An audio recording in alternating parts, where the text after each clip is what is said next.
I'm Joel Filliol. I'm back with a new season of the Real Coaching podcast after some hiatus. I thought I would reintroduce myself for this episode of the new season, outline my full background way back in episode 1 in 2015. It's a long time ago. Have lived in 2 countries since then and been part of 3 Olympic Games. I'm a high performance coach based in the UK and Spain, although originally from Canada. I've worked across several contexts in the Olympic space, as well as my squad, JFT Crew, where we collectively have achieved 6 World Triathlon Elite Champions through the World Series and achieved over 100 World Series performances, including 33 World Series winners, which was achieved through and via 9 different athletes. I personally coached 29 Olympic representations and supported 4 Olympic medal performances across 3 different athletes.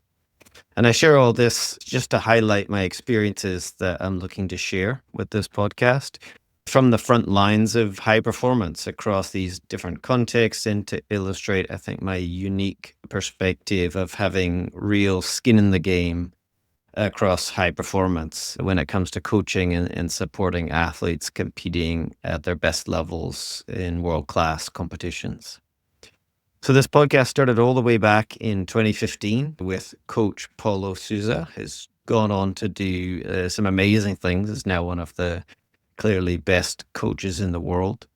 Over the years, we've had many comments on the influence the podcast has had. Of course, there's many more triathlon and endurance focused podcasts than there was in 2015. But nonetheless, we've had many great discussions that are recorded in the original series. Probably the most popular episodes included Swim Myth Busting, the ever popular Learning to Swim Effectively for Triathlon podcast. The Training Needs Hierarchy, which we talk of periodization design, what's really important, polarized versus pyramidal, and all current topics still being discussed today. And then the impact of scientific knowledge on coaching. And I'm going to link to these in the show notes, but even looking at them now, they're evergreen and still as useful, I believe, as when we recorded them. So as I said, I took a hiatus. I've been doing real coaching in the field. Since we started, I worked in Italy for 4 years and then Australia. And now that I'm back settled in the UK, want to share what I believe are these unique experiences across so many different contexts and different athletes and cultures. I've seen the good, the bad, and the ugly around the world, from working in Canada, then Great Britain, Italy, and Australia, plus directly through my squad working with athletes from Spain, Portugal, France, Belgium, Germany, Austria, Czechia, Switzerland, USA, and others. And although most of my focus in the last decade has been short distance Olympic pathway, my experience and philosophy of coaching has always been about people first. I've kept in touch with long distance, non-drafting, Xterra, Super Tri, all different formats.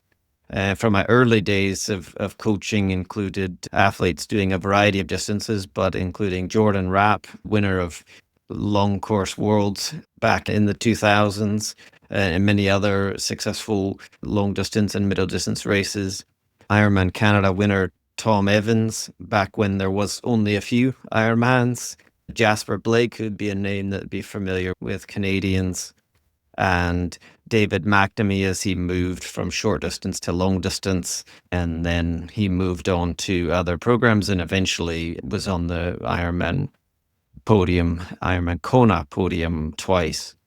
Many of our short distance athletes raced middle and primarily middle distance when they were with the squad. Of course, Martin Van Riel, Jelle Heens, Jake Burwissel, and now Vincent Louis. Of course, the other 3 have moved on to other programs in great success.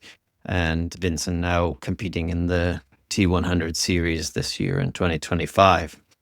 And my view of really high performance is high performance regardless of the format and distance. And I've specialized and primarily worked in short distance equally. I think the principles of Like coaching and planning are the same, and over any distance and any format. I'm really looking forward to this new chapter of coaching across a wider spectrum.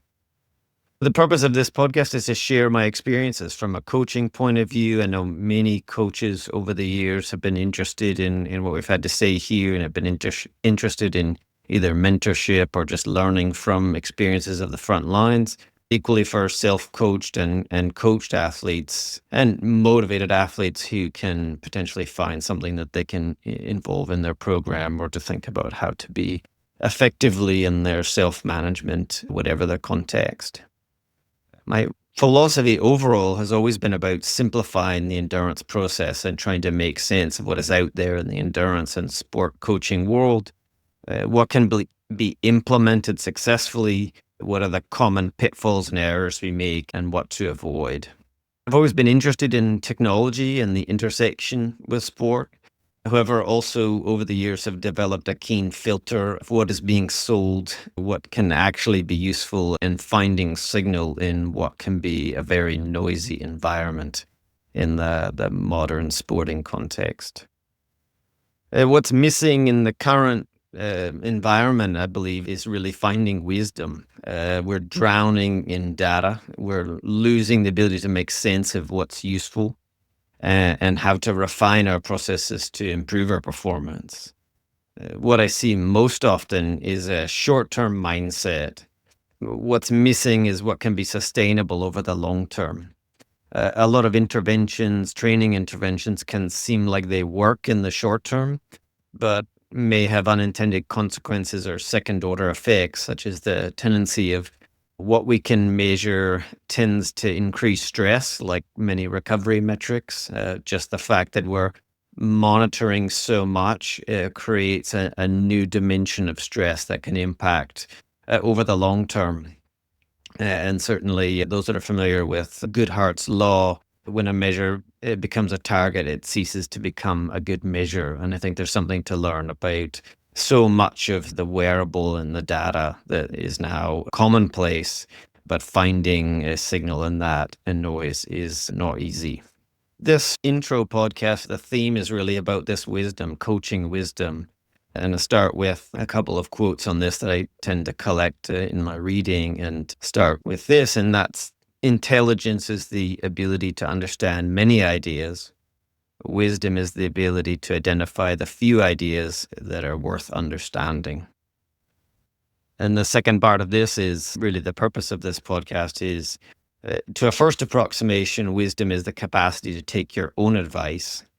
You effortlessly give that advice to others if you could just give it and successfully receive it yourself. You're basically Socrates. And finally, treat yourself like someone you are responsible for helping. That's my goal with this podcast, is to help myself really by sharing my experiences.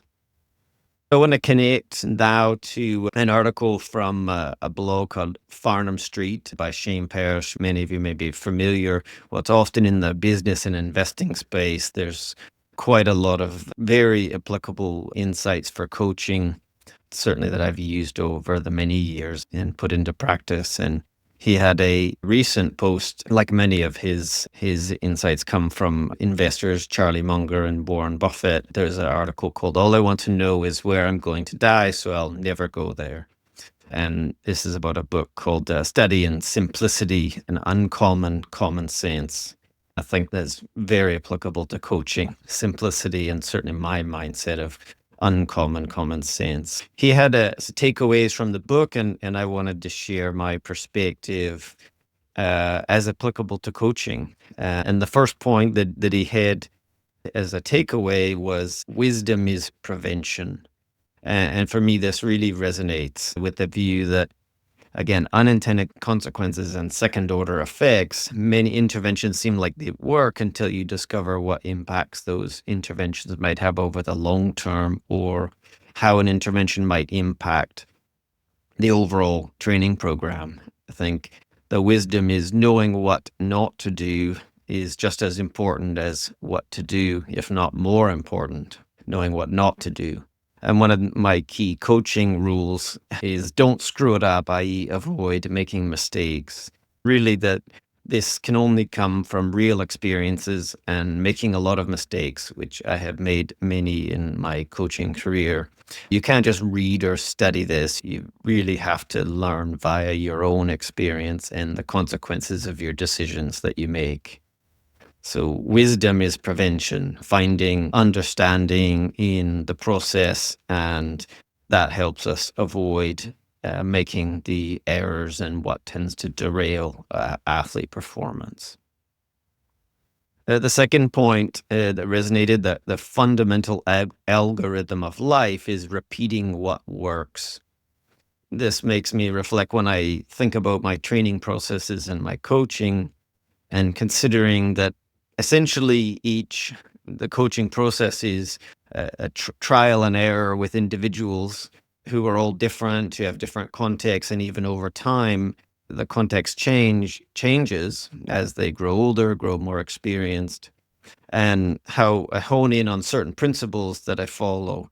Simple things like progressive overload, intensity control, and being specific to where the athlete is currently at physiologically, not necessarily where they want to go via their goal pace or speeds or watts, but where they're at currently. And finally, about decision making, one of my heuristics is if in doubt, leave it out, which is, of course, very simple. But as a principle of coaching, it has guided me to avoid some key errors.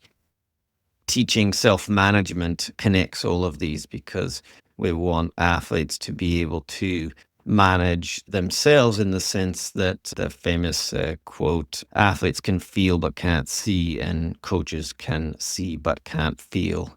We need athletes to also learn how to be effective managers of their process to help them improve the most. Again, repeating what works, it's tempting to want to change things to keep up with the Joneses, so to speak, but the reality is repeating what works across different contexts. And following these principles, these first principles, is what it means to do the basics well and create consistency over time. And while it's popular to say these things, doing the basics well, be consistent, it's something else to understand how to put that into practice, and discovering what works and repeating that versus the feeling that we always have to be changing or innovating. And I think there's a really useful video of the evolution of endurance training by Steve Magnus on YouTube, where he traces the history of endurance training and how that has evolved over time. And it's very interesting to see the pathway of evolution of principles and how the pendulum has swung back and forth, but it's honed in on certain key concepts. A link to that video in the notes below, but definitely a good watch to understand and really take a long-term view on what training methodology has been effective and how that's evolved, what training principles have stood the test of time. The third point that resonated was the wise of every generation discover the same truths, connecting to how things have evolved over time, how endurance training has evolved over time. The best ideas and concepts are the ones that have been used and refined over time. Again, the current moment is all about innovation and presenting things and concepts that have been around for a long time as something new, when in fact so many of these ideas have just been recycled under new names. And it's useful to be able to see that so we can decide what is really valuable and what is merely novel for the sake of it being new. The same truths about coaching, about connection, psychology, keeping simple and doing the basics well. These are the truths that stand over time, and certainly through a coach's journey, but also an athlete's journey of gaining experience.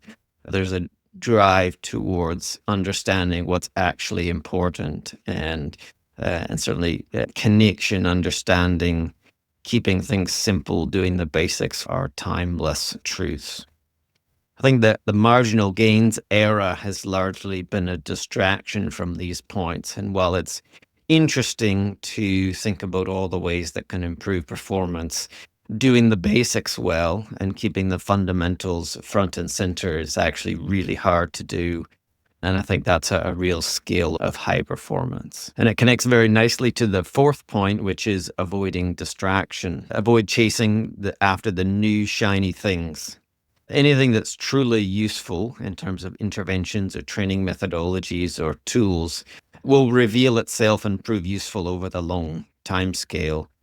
We don't need to be first adopters into the newest and greatest tech to be effective as athletes and coaches. I'm quite happy to let others discover the pros and cons in order that I can focus and avoid distraction. An example that comes to mind was continuous glucose monitors, and everyone jumped on this Super Sapiens train. And I think in retrospect, it was unclear to athletes and coaches really how to use this information. And I'm sure there was a lot of time and energy spent going down this path that, at least for the time being, didn't seem to lead anywhere productive. And I think it's connected to the idea that we all have limited bandwidth. It's easy to follow into whatever is new, particularly in the wearable space where so much of what is released is not necessarily validated or may indeed serve to complicate what can be a very simple and effective and, most importantly, accessible way rather than something more complex or more expensive. I think that it's wise to avoid distraction. Useful things will find their way to us, proving the test of time. Another point in a wisdom space is spending time thinking in the current context of there's so much information that is accessible now that never used to be. There's a deluge of information you couldn't possibly absorb or process at all, and therefore creating space for critical reflection for coaches in particular is vital to reflect on how athletes are adapting, how they're managing, to connect the dots of the person in the training process, to be able to recognize patterns, critical skills for coaches to create space in order to do that reflection. Athletes, on the other hand, have to be careful and be cautious about overthinking, as this can become a self-sabotaging mindset. And it highlights the role and importance, I believe, of the coach as an outside observer of the process, and how it's very difficult to be objective for yourself, about yourself, if you're an athlete. So certainly reflection without overthinking, a tricky one to get right. The sixth point was positioning yourself for opportunity. And it resonates on a number of levels, both from a competition point of view. It can be a matter of good pacing, assessing race dynamics, avoiding overbiking, for instance, which is a trend at the moment, in order to set up a good run. But also from a training process point of view, setting yourself up for long-term success by creating space to progress, versus what I see so often in that training workload ramps up very early and there's nowhere to go from there.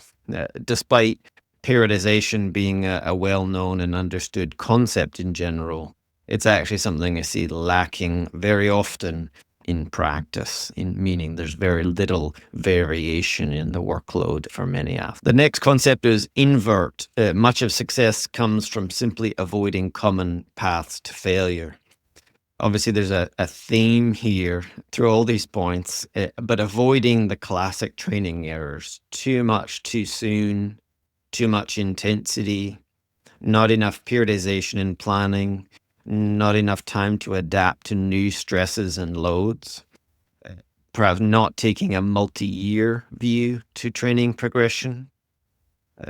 I read something recently about how long does it take for a new training process to bear fruit.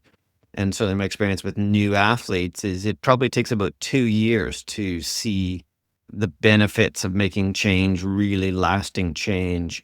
And with that kind of mindset, which is a bit more long term, we're likely to avoid the classic paths to failure that come from short-term mindset. Short-termism meaning what we do in the next weeks to months, but not considering the impact for the long term.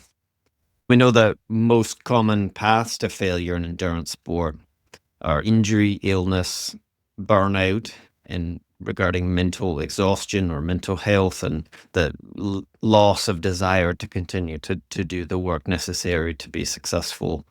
These are not easy to avoid things, but and therefore need to remain in focus in our consciousness, in our process. The next point is avoiding stupidity is easier than seeking brilliance. Again, very complementary to the previous one, but when I think of avoiding stupidity, I think of some of the that can be fun and exciting mega workouts, really big sessions, hard short-term blocks. These can often lead to disaster. Fun in the short term, but not wise in the long term. The impact of pushing too hard, of peak sessions that are really just too fast. And they're all examples of stupidity that we can try to avoid. And instead of doing the basics well and recognizing actually nothing fancy is required in training to achieve brilliance. And when I reflect, many of the best performances I've witnessed and have been involved in have come after periods of quite average training that didn't push the limits. There was nothing particularly remarkable, but got the loading right. It created space for the inevitable energy leaks that occur in a normal training build-up that affect adaptation prior to an important competition. And this particularly apparent when you're going for the season goal, whether that be Kona, Nice, or whether it's the Olympic Games as an example. Creating space to manage what inevitably will be some disruptions, and how you handle those disruptions will be a big factor in whether you achieve your goals and success. The final point was the weakest link causes the problem. Weakest link to me can mean a number of things, but what comes to mind is recognizing the patterns of where things have gone wrong in the past. This pattern recognition is a theme, I believe, with effective coaching, in that, again, we see so many different situations, but recognizing the big picture patterns and therefore how we might avoid some of the errors. Some of is a weak link in itself, but getting better at that is a goal for being effective as an athlete and coach. So those weak links could be where things have gone wrong in the past. Connecting to what we've discussed here is getting carried away with loading, for example, too much running or too much intensity, really not learning from past experiences. So what has led to injury? What has led to underperformance? It might be not enough recovery, not respecting the load of competition or travel. There's many things, but I think it's common to say that we learn from experience in practice. That just doesn't happen. That has to happen through reflection and being intentional about how we plan forward based on those experiences. So it's not just the weakest discipline, but areas in your process where things have come undone in the past, and then feeding that forward. So that's the summary of Shane's Farnham Street blog. And I think this theme of wisdom will try to drive the new season of the podcast. So time to resubscribe if you've still got it in your podcast players, the Real Coaching Podcast, then great. But please share if you found these valuable. You can either comment or on the socials or email me at podcast@joelfilliol.com. And a version of this will be posted on a Substack along with other articles, and a future After Dark section where I will share hot takes on current events, anti-doping, which is a big theme of my interest in clean sport, and more with supporters of the Substack. Finally, how can you support more of the Real Coaching podcast season? coaching. So again, I've focused primarily on elite coaching and have had plenty of work in that space over the last 20 years. I've kept in touch with coaching of a number of different athletes across long distance, a T100, Ironman, Xterra, and as well as motivated age group athletes who are the right fit for my philosophy, and perhaps what we've put out in the public domain has resonated, and they're looking to take the next step in their training and racing. So that is available. Contact me at coaching@joelfilliol.com if that's of interest. Consulting for those that are not ready for or looking for one-to-one coaching, but an opportunity to discuss programming, planning, or other performance topics on a one-off or ongoing basis. Spend a number of time with coaches on their coaching process. In fact, that's one of my projects that I've got in the pipeline: coaching, education, and mentorship from basic to advanced.